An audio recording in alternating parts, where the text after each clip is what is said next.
किसी ज़माने की बात है, एक खूबसूरत सल्तनत थी जहाँ एक नेक दिल शहजादी माँ नूर रहती थी। वह बहुत रहमदिल और बहादुर थी। उसे समंदर से बहुत मोहब्बत थी, लेकिन उसके वालिद बादशाह ने सख्ती से मना किया था कि वह कभी साहिल के करीब न जाए।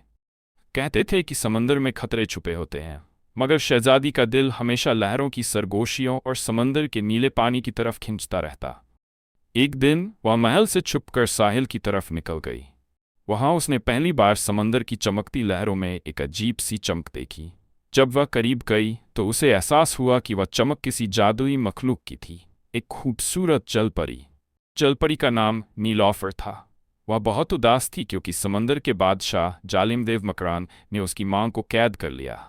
नीलॉफर ने शहजादी से मदद की दरख्वास्त की। शहजादी, जो हमेशा दूसरों की मदद के लिए तैयार रहती थी, फौरन राजी हो गई।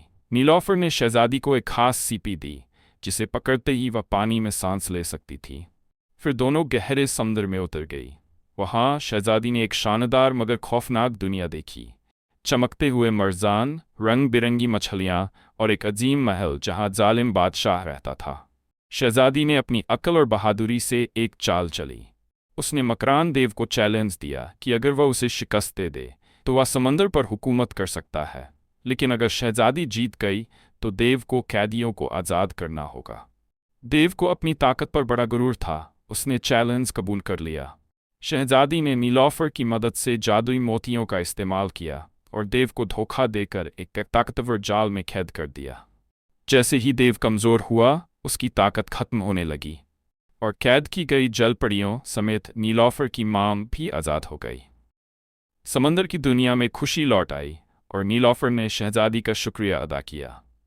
जब शहजादी वापस अपने महल पहुंची तो उसके वालिदैन को उस पर फख्र हुआ कि उसने न सिर्फ अपनी हिम्मत का सबूत दिया, बल्कि एक नई दोस्त भी बना ली। तब से शहजादी माँ नूर और नीलॉफर की दोस्ती हमेशा कायम रही और दोनों दुनिया की सबसे खूबसूरत कहानियों में से एक का हिस्सा बन गई।